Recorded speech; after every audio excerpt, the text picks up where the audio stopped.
할렐루야, 반갑습니다. 부족한 사람은 이렇게 귀한 성전에 불러주셔서 감사드립니다. 목사님에게 전화를 받을 때 그렇게 들었어요. 우리 교회가 창립 기념주일입니다. 그래서 목사님을 모시기로 했습니다 라고 얘기를 들었을 때 말씀을 뭘 준비할까 하다가 창립 기념주일에 맞추어서 교회가 나아갈 방향, 교회란 무엇인가, 교회를 구성하고 있는 성도들의 삶이 어찌해야 되는가라고 하는 그 문제를, 가장 근본적인 문제이지만 우리가 다 알고 있는 이야기이지만 그 근본에 대해서 우리가 다시 반추해보고 기억해내자라고 하는 생각으로 오늘 본문 말씀을 선택했습니다. 교회는 지금 많이 위기에 처해 있습니다. 밖에서도 교회를 위기라고 보고 있고 우리 내부에서도 교회가 위기에 처해 있는 것을 우리가 피부로 느끼고 있어요. 예전처럼 성도들의 열정은 뜨겁지 아니하고 신앙은 진지하지 아니하고 성도들 숫자는 갈수록 줄어들게 되고, 그리고 교회의 영향력이 사회에서 점점 줄어들고 있는 것을 우리는 피부로 느끼고 있습니다. 그래서 많은 분들이, 뜻 있는 분들이 어떻게 하면 교회가 더 건강해질 수 있는가, 어떻게 하면 교회가 더 지속 발전한 방향으로 나아갈 수 있는가에 대해서 수많은 분들이 고민을 해요. 많은 목사님들이 고민을 하고 많은 교회 지도자들이 거기에 대해서 고민을 합니다. 그래서 저는 교회의 위기, 현재 우리가 처해 있는 이 시대와 이 상황 가운데 교회가 어디로 나가야 되는가라고 하는 문제 이전에 왜 교회가 그쪽으로 나가야 되는가라고 하는 그 전제로서 상황을 우리가 좀 진단을 해볼 필요가 있다라고 생각을 합니다. 그래서 첫 번째 교회의 위기가 온 원인이 우리 내부에 있다라고 하는 겁니다. 우리가 예수 그리스도의 복음을 받아들이고 그것을 살아내야 되는 책무를 가지고 부름받은 사람들인데, 우리가 그 복음에 대해서 받아들이긴 했는데 그것을 살아내지 못했기 때문에 교회의 위기가 왔다라고 저는 진단을 합니다. 복음은 그래서 우리가 생각할 때 복음은 전하는 것이다 라고 많은 분들이 말씀을 해요. 지금까지 2000년 동안 교회가 복음을 전하는데 매진했습니다. 그래서 안 믿는 사람들에게 예수님의 말씀을 증거하기 위해서, 예수 믿으면 복받고 구원받는다라고 하는 그 교리적인 가르침을 전하기 위해서 목숨을 걸었어요. 그러다 보니까 이상한 현상이 일어나게 됩니다. 이 세계를 이분법적으로 나누기 시작해요. 구원받은 사람과 구원받지 않은 사람, 교회 다니는 사람과 안 다니는 사람, 크리스찬과 넌 크리스찬, 이분법적으로 나누고 우리 영역에 있는 사람들끼리는 똘똘 뭉치고 우리 영역에 있는 사람들끼리는 서로 위로하고 잘 지내는데, 교회 밖에 있는 사람들에게는 배타적인 태도를 취하더라는 얘기예요. 당신 그러면 안 돼, 지옥 가. 우리는 다 구원받은 천국 백성들이고 우리 이외에는 전부 다 지옥 백성들이라고 하는 이분법적인 도식을 가지고 세상과 사람을 바라보는 거예요. 복음을 전한다고 하면서도 그 마음이 너무 강하게 우리를 사로잡고 있기 때문에 우리에게는 그것이 정당한 말씀이에요. 그죠? 우리는 구원받은 사람이지 않습니까? 그죠? 우리는 그 말씀이 정당하고 올바른 복음인데, 안 믿는 사람들에게는 그 얘기를 당신은 지옥 가라고 한다면 그 얘기는 뭐예요? 정말로 재수없는 말이거든요. 그렇지 않습니까? 누군가 다른 종교를 믿고 있는 사람들이 우리에게 똑같은 방식으로 얘기한다고 우리가 한번 생각해 보자고요. 우리는 구원받았는데 당신도 그렇게 하면 지옥 가라고 한다면 우리는 정말로 재수없어 할 거예요. 그런 식으로 이분법적으로 세상을 나누다 보니까 세상이 우리를 바라보는 그 시각과 태도가 싸늘해지기 시작하는 거예요. 사람들이 지옥과 천국이라고 하는 것 때문에 공포심을 가지고 복음을 받아들이고 하나님을 믿고 그렇게 하는 과정이 있었지만, 지금은 이성의 시대입니다. 사람들의 학력 수준이 높아지고 지적 수준이 높아지게 되고 많은 교양이 쌓이게 되면서, 정말 그런가? 그런데 교회 다니는 사람들 보니까 구원받고 천국 간다고 본인들이 얘기하는데 살아가는 주소입니다. 비속어를 써서 살아가는 꼬라지들을 보니까 구원받은 사람 같지 않아요. 그 살아가는 꼬라지가 천국에 갈 것처럼 살아가지 않더란 얘기예요. 똑같더란 얘기예요. 자기 이익을 위해서 악다구니 쓰고 이해관계 따져가지고 손에 안 보려고 하고 어디든지 갑질하고 그런 모습을 보이더란 얘기예요. 사람들이 크리스천들을 배척하기 시작하는 거예요. 처음에는 무관심을 가지고 있다가 이제는 배척해요. 혐오의 감정을 갖기 시작해요. 그러니까 교회가 생명력을 잃어가는 거예요.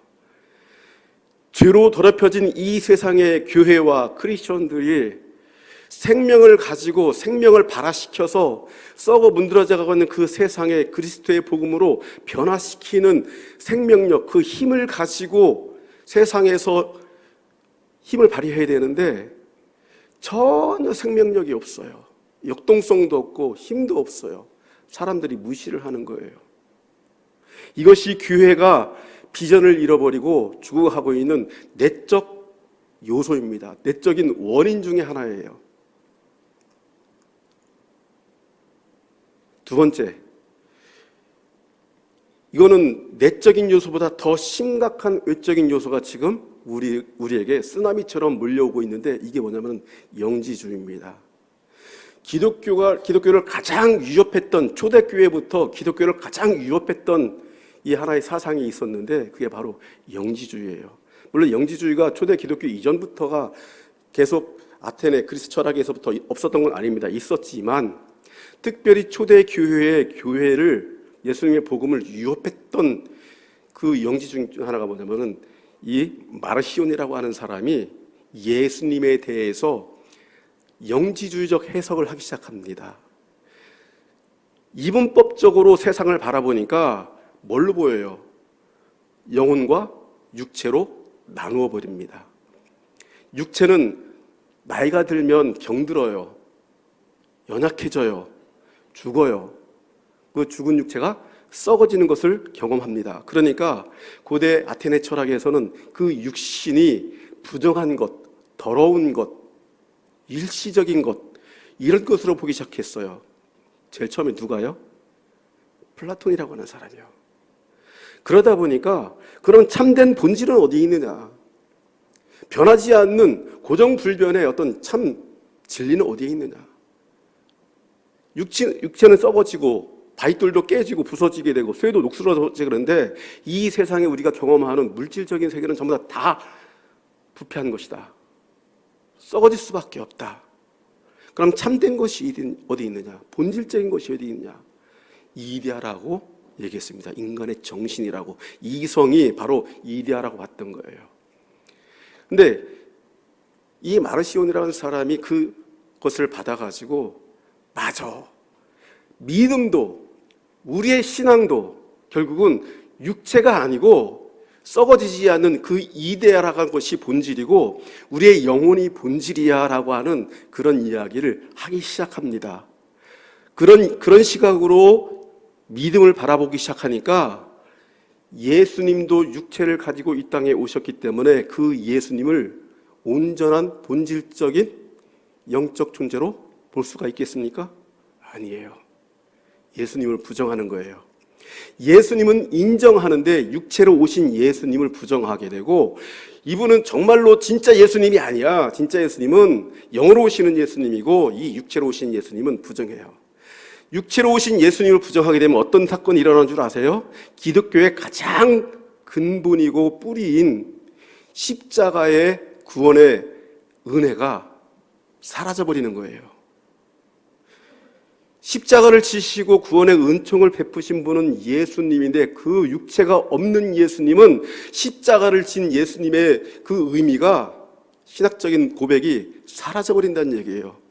그래서 초대교회를 가장 위험에 빠뜨렸던 하나의 사조가 이 마르시온의 영지주의라는 얘기입니다.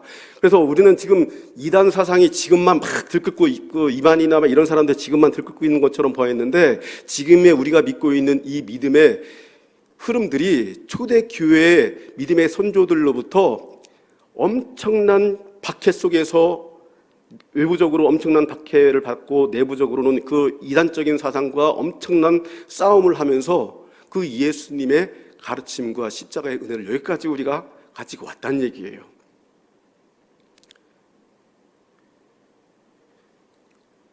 그때 예수님 이 말씀, 오늘 읽은 말씀이 굉장히 중요한 말씀입니다.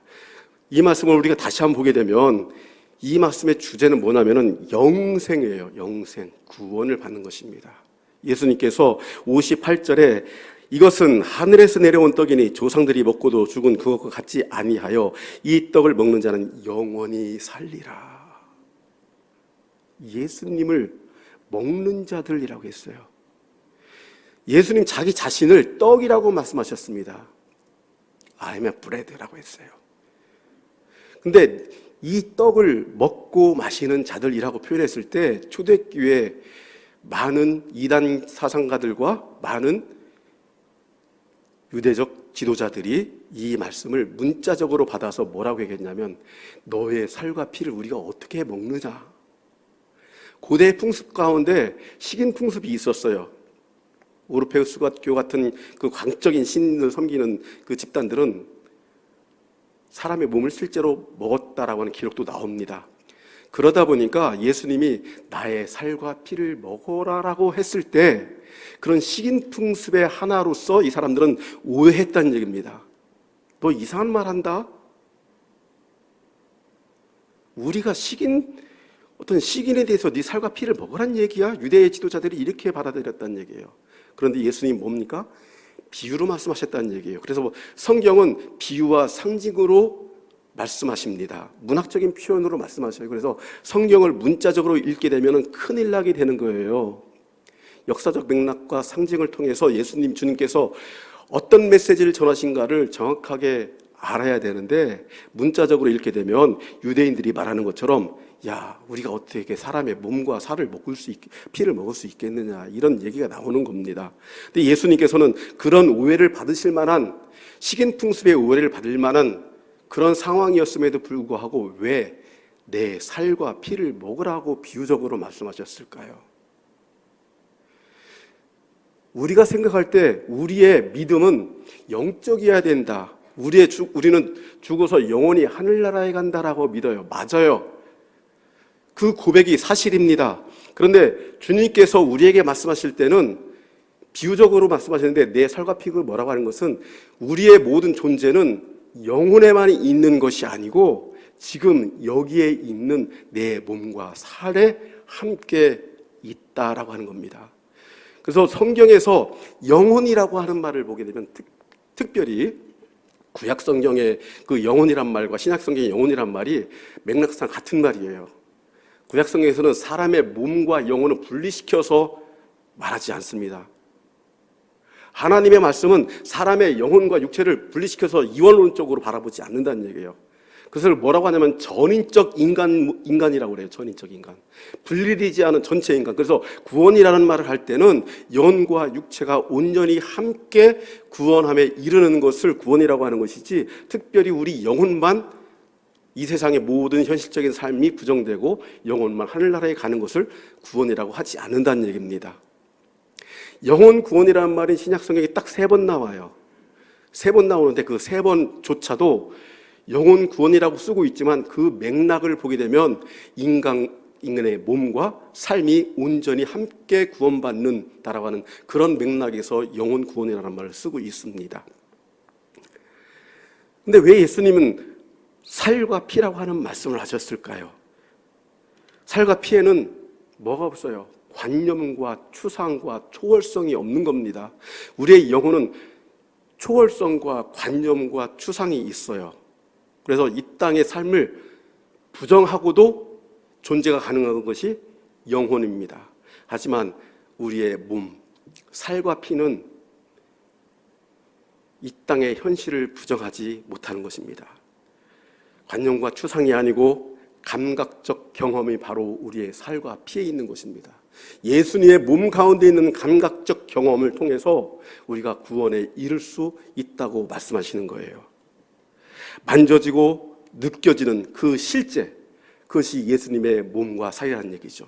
예수님을 만났을 때 예수님에게서 따뜻한 인간의 체온이 흘러나올 때, 거기에서 따뜻한 인간을 우리가 경험하게 되고, 거기에서 따뜻한 인간의 마음이 느껴지게 될 때, 그거를 통해서 우리가 인간성에 이르게 되고, 그 인간성의 풍성함 가운데 하나님의 은혜가 임하게 되고 구원에 이르는 통로가 그걸 통해서 열리게 된다라고 하는 것을 예수님께서는 말씀하고 있다는 얘기입니다. 살과 피를 마신다라고 하는 것은 비유적으로 예수님의 죽음을 또한 받아들인다라고 하는 얘기입니다. 예수님이 죽음으로 말미암아서 살게 되리라. 죽음으로 끝나는 것이 아니고 다시 부활을 통해서 살아게 된다라고 하는, 이거 뭡니까? 모순이지 않습니까? 그래서 모순 논리를 이야기할 때 말이 앞뒤가 안 맞는 이야기지만 그 모순적인 논리를 통해서 뭔가 진실을 이야기할 때, 그 모순 논리 가운데 진실이 담겨 있을 때 그것을 역설이라고 해요. 패러독스라고 하죠. 기독교의 신앙은 그래서 일직선적이고 계산 가능한 신앙이 아니고, 이성적인 도그마로 이해할 수 있는 신앙이 아니고, 인간의 이성으로 이해할 수 없고 결론 내릴 수 없고 계산 불가능한 역설의 종교라고 하는 얘기입니다. 내 몸과 내 살이, 내 피가 다 쏟아지고 다 찢기고 죽음으로 말미암아서 내가 거기서 끝나는 것이 아니고 다시 내가 부활함으로써 하나님의 뜻이 성취된다, 하나님의 나라가 이루어진다라고 하는 것을 증명해주는 사건이 바로 예수 그리스도의 살과 피를 먹으라고 하는, 비유적으로 말씀하신 그 사건이라는 얘기입니다. 그래서 예수님은 먼 미래에 죽어서 우리가 영원히 하나님의 나라에 가서 그 하나님을 만나는 것이 아니고, 너희들과 내가 함께 있는 지금 여기에서 너희들과 함께 있는 내 살과 피, 이것이 너희들에게 임한 하나님 나라다라고 하는 겁니다. 근데 우리는 자꾸 영혼 구원이라고 하는 것에 일방적으로 매달리다가 보니까 현실의 문제를 도외시하고 자기 삶의 태도를 도외시하고서도 계속해서 영혼 구원 받으려고 노력하는 거예요. 기독교가 타락한 이유가 사실 거기에 있습니다.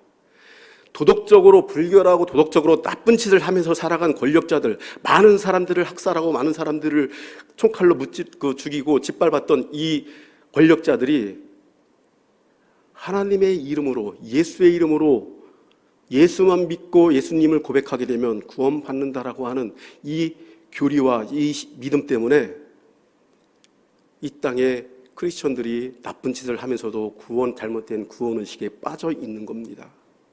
도둑질하고 강도질해도 나는 예수 믿었어, 구원받았어 라고 하는 그 확증 때문에 자기의 도덕적 삶에 대해서 스스로 돌아보지 않는 거예요. 이것이 우리가 가지고 있는 가장 큰 문제예요. 이것이 바로 영지주의가 가지고 있는 문제들이에요.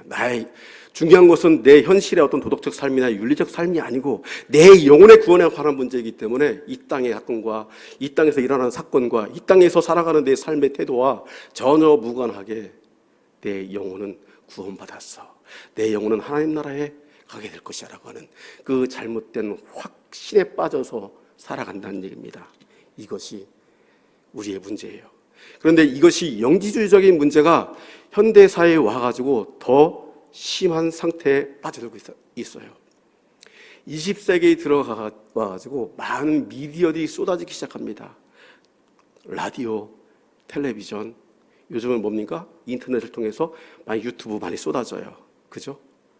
그러다 보니까 사람들이 교회에 나가지 않고서도 신앙생활이 가능하다는 이런 패러다임이 생기기 시작하는 거예요.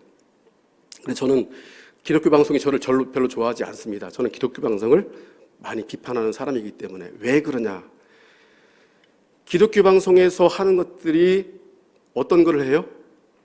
기독교적 가치를 전파하고 실현하기 위해서 노력하는 것이 아니고 교회를 대체하고 있습니다.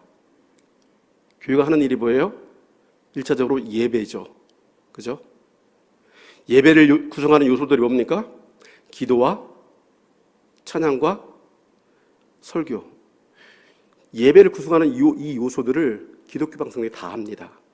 그죠? 성경 공부, 말씀 통독, 찬양, 설교 다 합니다. 자, 그러면 기독교 방송을 보는 사람들이 어때요? 그것을 예배라고 서서히 생각하기 시작해 가는데 코로나가 탁 터졌습니다. 사회적 격리를 하게 돼서 예배가 멈추게 됐어요. 그래서 교회가 어쩔 수 없이 그 시대 상황 때문에 한시적으로 영상 예배를 드리는 것도 예배입니다라고 한시적으로 교회가 우리가 허락해 줄 수밖에 없는 상황이었습니다. 그래서 공예배를 멈추고 교회에서 영상을 각 가정마다 송출해서 예배를 드리다 보니까 한 3년을 그렇게 하다 보니까 성도들의 머릿속에 교회에 나가지 않아도 내가 집에서 유튜브로 말씀을 듣고 영상으로 설교를 듣고 찬양에 함께 참여해도 이게 예배구나라고 하는 그 의식이 머릿속을 점령하기 시작한 거예요. 그러다 보니까 교회와 예배라고 하는 것에 대한 의식과 패러다임이 바뀌기 시작하는 거예요. 뭐 굳이 교회 갈 필요가 있어? 굳이 교회에 헌금할 필요가 있어? 집에서 그냥 소파에 누워가지고 반바지 입고 리모컨 눌러가면서 기독교 방송 틀고 유튜브 보면서 그때마다 필요할 대로 헌금 교회 계좌로 보내주고, 그래도 교회 계좌로 헌금 보내주는 분들은 그래도 좀 나으신 분들이에요. 난 교회가 뭐 하는 거야 도대체? 교회 헌금 걷어서 뭐 하는 건데? 차라리 그 돈이 있으면 나는 더 선한 일을 하는 그 기관에다가, 기독교 기관은 아니지만 그곳에 전하고 싶어. 그곳에다 보내기도 하고, 이런 식으로 한다는 얘기입니다. 자, 그런데 보세요. 주님께서 우리 2000년 전에 하신 말씀이지만 이 말씀이 2000년 전에 하신 말씀이 우리 시대에 살아서 역사하시는 말씀으로 우리가 받아들이게 된다면 교회는 영적인 구원이 아니고 이 땅에서 살과 피를 가지고 있는 성도들이 서로 감정을 공유하고 삶을 공유하고 서로 부딪히고 만나고 교제하고 헌신하고 희생함으로써 하나님이 이루고자 하시는 그 뜻을 이루어가는 하나의 생명 공동체라고 한다는 사실이에요. 전자의 어떤 교회가 부정받는 전자의 어떤 요소들이 교회를 위협하는 것보다 이 미디어를 통해서 교회를 부정하게 되고 교회 공교회성을 무너뜨리려고 하는 이 사태가 훨씬 크게 지금 다가오고 있다는 얘기예요. 저는 이것을 뭐라고 하냐면 미디어 영지주의라고 저는 그렇게 나름대로 이름을 붙여봤어요. 미디어 끊을 수 있으라고. 가장 심각한 문제예요. 여러분 지금 집에 자녀들 계시죠? 주변에 어린 아이들이나 중고등학생 또 청년들 있죠? 교회 가자고 하면 잘 옵니까? 많은 교회들과 목사님들이 다음 세대에 대해서 고민을 많이 해요. 그래서 여러 가지 고민을 많이 하고 프로그램들을 많이 짜고 막 그러는데 제가 볼 때는 참 안타까워요. 다 헛된 고민들이에요. 문제는 뭐냐? 교회 내적인 문제가 아니고 지금 세상의 패러다임이 바뀌기 시작하는 거예요. 아이들이요, 태어나서 몇 살 걷기 시작하면서부터 벌써 영상에 아이들이 TV에 빠져들기 시작하고요. 초등학교 벌써 들어가면 그때부터 휴대폰, 스마트폰 보기 시작합니다. 사람과 사람이 만나는 것이 아니고 영상을 통해서 정보를 접하게 되고 영상을 통해서 관계를 만들어 가요. 이거 뭡니까? 사이버 스페이스란 얘기예요. 요즘은 사이버 스페이스란 말도 잘 안 쓰지만 실제 사이버 스페이스란 말은 실제하지 않는 가상의 공간이란 뜻입니다. 우리의 마음과 우리의 영혼이 가상의 공간을 떠돌고 있는 거예요. 그래서 오늘의 이 말씀이 예수님께서 내 살과 피를 먹으라라고 하는 이 말씀이 우리에게 중요한 이유는 우리가 이런 사회 속에서, 이런 세상 속에서 서로 살과 피를 부딪히면서 서로 만나고 부딪히고 헌신하고 사랑하고 나누고 희생함으로 말미암아서 너희들은 비로소 그리스도인이 될 수 있다라고 하는 그 메시지란 얘기입니다. 지금은 교회가 할 수 있는 일들은 거의가 다 정부가 합니다. 제가 어릴 때만 해도요, 복지 시스템들이 국가가 이루는, 정부가 하는 그 복지 시스템들이 미비했기 때문에 교회가 조금만 뭘 하게 되면은 교회가 금방 빛났어요. 근데 지금은 교회가 웬만큼 해서요, 정부가 하는 그 복지에 맞춰갈 수가 없어요. 따라갈 수가 없어요. 그러니까 사회적으로 교회가 뭐 자선을 베풀거나 선한 일을 하는 것이 옛날처럼 의미가 없습니다. 그럼 중요한 것이 뭡니까? 내가 살아가는 삶의 현장 속에서 복음을 살아내는 것이 교회의 모습이었다는 얘기예요. 계린교회가 모여서 어떤 구조를 이루고 말씀을 듣고 예배를 드리고 이게 아니고, 내가 복음을 받아들여서 복음을 내가 아멘으로 화답하고 이것이 아니고, 복음을 전하는 것이 중요한 것이 아니고 복음을 살아내는 것이 우리 시대의 사명이고 숙명이 됐다는 얘기예요. 우리가 지금까지 복음을 받아들이고 복음을 전하긴 했지만 그 복음을 우리가 살아내지 못했기 때문에 우리 내적으로 좀 위기가 왔다라는 얘기입니다. 복음은 전하는 게 아니고 복음을 살아내는 겁니다. 복음을 살지도 못하는 사람들이, 복음에 같은 것처럼 가지 못한 사람들이 예수 믿고 천국 가라고 자꾸 전하게 되면은 사람들이 뭐라고 해요? 너나 잘 살아. 이렇게 해요. 저는 그래서 목회하면서 한 번도 성도들에게 전도하십시오라고 얘기하지 않았어요. 저는 한 번도 안 믿는 사람들에게 예수 믿고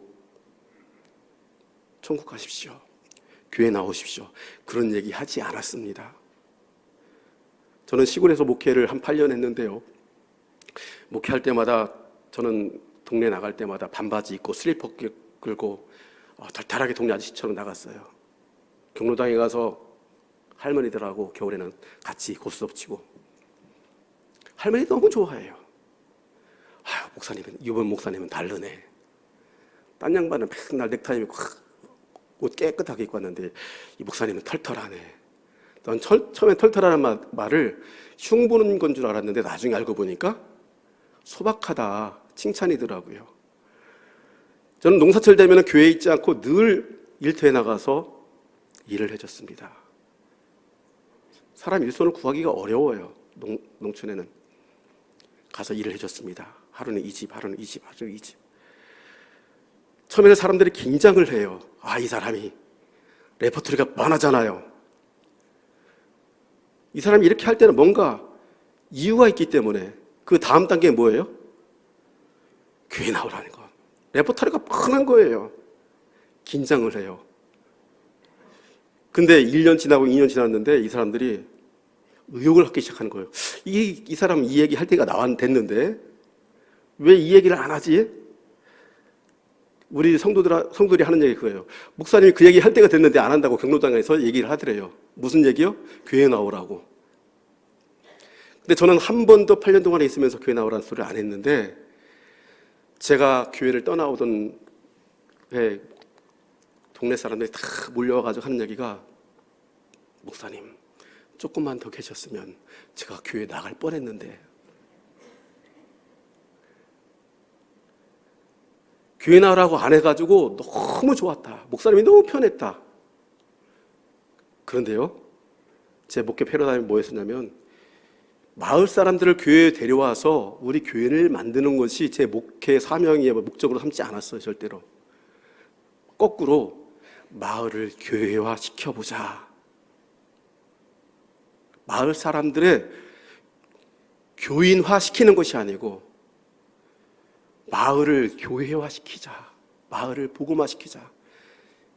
마을을 복음화 시키는 것은 사람들의 예수를 믿고 구원받고 교회 나와서 예배 드리는 거고 헌금 드리는 것이 아니고, 사람들이 예수 그리스도를 믿는 사람들이 어떻게 살아가는지 그 모습을 보여주게 되면, 적어도 이 사람들이 크리스천에 대해서, 교회에 대해서, 하나님을 믿는 사람들이 어떻게 살아가는지 그것을 이해할 것이 아닌가.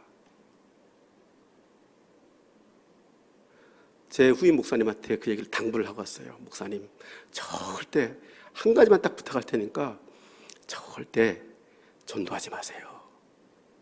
목사님의 삶이 전도지입니다. 그거 하나만 명심하시고 열심히 마을 속으로 들어가셔서 마을 사람들과 먹는 음식 함께 먹고 마시는 물 함께 마시고 그 사람들이 땀 흘리고 일할 때 함께 땀 흘리시고 그거 하나만 하시라고, 힘들더라도 그거 하나만 하시라고 당부하고 왔습니다. 교회는 안 나와도요, 그 마을 사람들이요, 부활절 때 되면은, 성탄절 때 되면은 쌀가마니 들고 오고요, 바리바리 싸들고 와요. 교회 앞에 되면은요, 한 4, 5년 되니까요, 그때부터요, 부활절, 크리스마스 때게 되면은 교회 앞에 산더미처럼 쌓여요. 왜요? 교회 안 나와도 부활절이 뭔가, 크리스마스가 뭔가 사람들이 알아요. 그때 그 기쁨을 우리도 함께 나누고 싶다라고 하는 겁니다. 내 주변에 있는 사람들에게 교회를 가자고 끌어당기는 것보다 더 영향력이 있는 것은 뭐냐면은, 쟤는 뭔가 다르다라고 하는 그런 모습을 우리는 보여줄 때 그것이 복음이 되는 겁니다. 복음은 문자가 아닙니다. 오해하지 마세요. 복음이란 말은 유한겔리온이란 말이에요. 아시죠? 그런데 유한겔리온이란 말이 어디서 차용됐냐 하면은 정치적인 용어입니다. 로마 황제들이 지배를 하던 그 시기에, 식민지 시기에 가혹하게 탄압하고 가혹하게 세금을 많이 걷어들이고 이런 황제들이 갑자기 죽어요. 암살을 당하든지 병으로 죽든지 죽어버려요. 그럼 백성들이 어떻게 했습니까? 기분이 좋겠죠? 그 소식이 지금처럼 이렇게 뉴스로 전해준 게 아니고 온 나라에 방에 붙게 되고 소문이 쫙 나요. 그 소문이 뭐예요?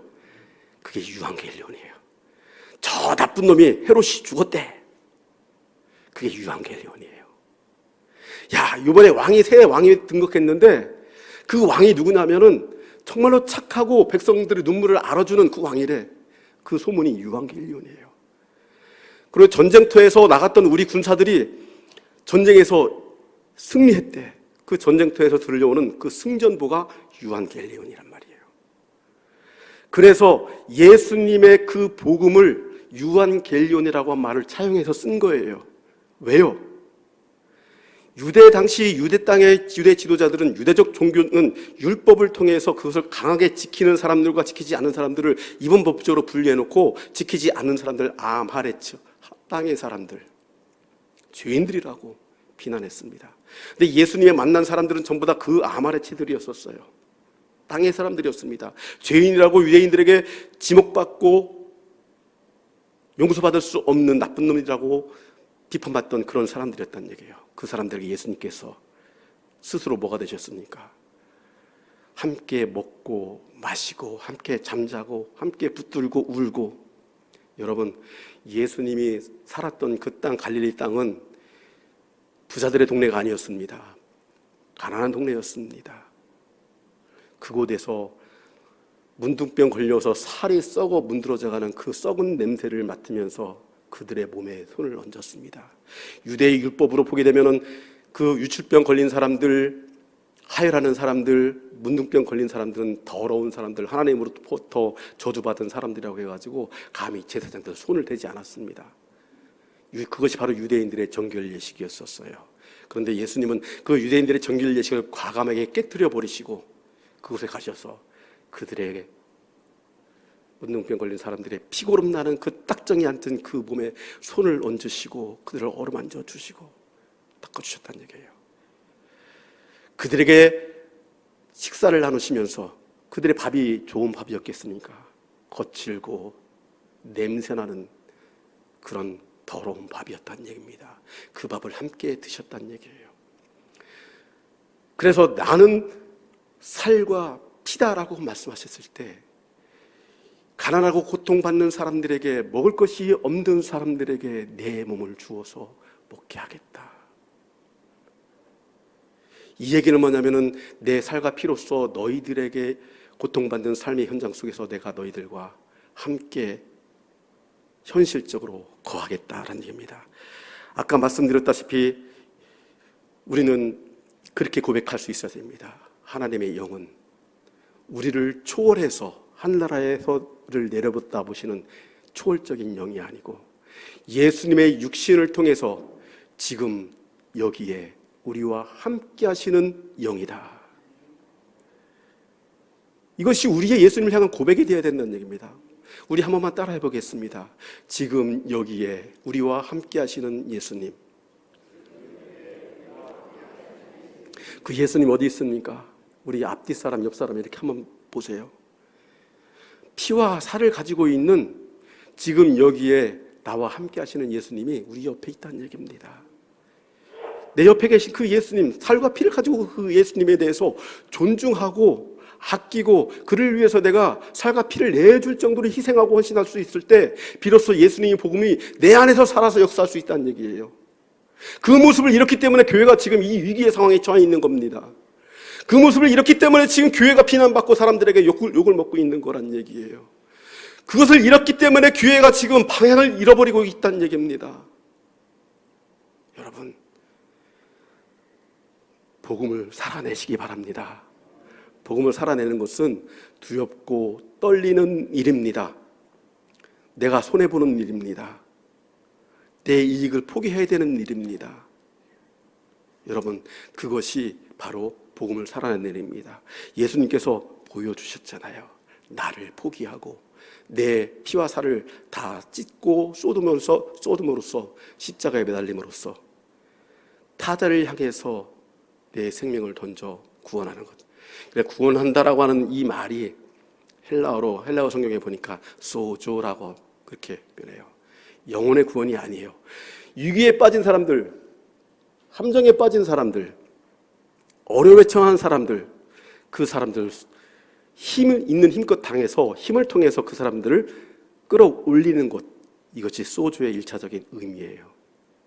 그러니까 구원이라고 하는 것은 우리 영혼이 천국에 가는 것, 이것이 궁극적인 구원이고, 그 구원을, 궁극적인 구원을 향해서 오늘 여기에서 나와 함께 하시는 그 주님을 우리가 살아내는 것, 이것을 통해서 날마다 반복되는 나의 희생과 헌신을 통해서 예수 그리스도의 복음을 살아내면서 점진적으로 구원을 향해서 나아가는 것, 이것이 구원의 단계라고 하는 겁니다. 그래서 구원은 최종적으로 한 번 완성되는 것이 아니고 지금 여기에서 날마다 순간마다 구원의 일들을, 사건들을 반복적으로 만들어 나가는 겁니다. 오늘 나는 누구를 구원했는가? 오늘 나는 누구를 통해서 구원을 받았는가? 그것을 확인하며 그거를 실천하며 살아가는 것이 예수님의 복음을 살아내는 삶입니다. 우리 계룡교회 성도님 여러분, 날마다 여러분들의 삶 가운데 예수 그리스도의 복음이 살아 역사하기를 바랍니다. 이 교회가 그래서 이 일대에 정말로 저 사람들 보게 되면, 저 사람들만 같으면 나는 그리스도인이 되겠다라고 하는 고백이 나오기를 예수님으로 축원드리겠습니다.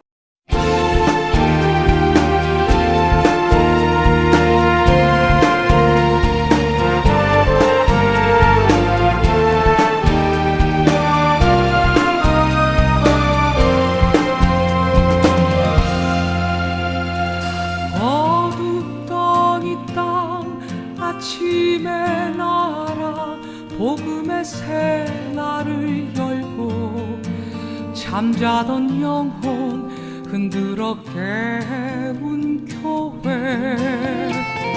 순교자의 피 대지에 흩뿌려 지켜온 믿음을 따라 이제 다시 말씀으로 돌아가라. 다시 거룩한 순결한 교회로,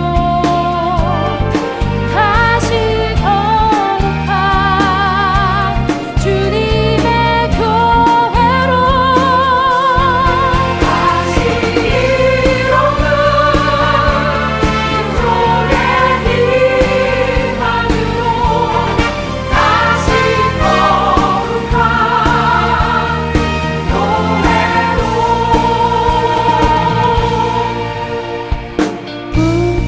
부끄러웠던 흔적을 딛고 눈물로 회개하면서 생명샘물로 깨끗이 씻는 우리.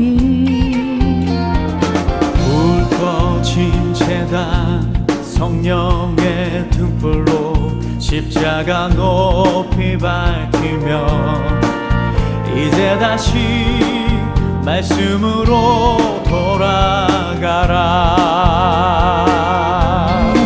다시 거룩한 순결한 교회로 다시 거룩한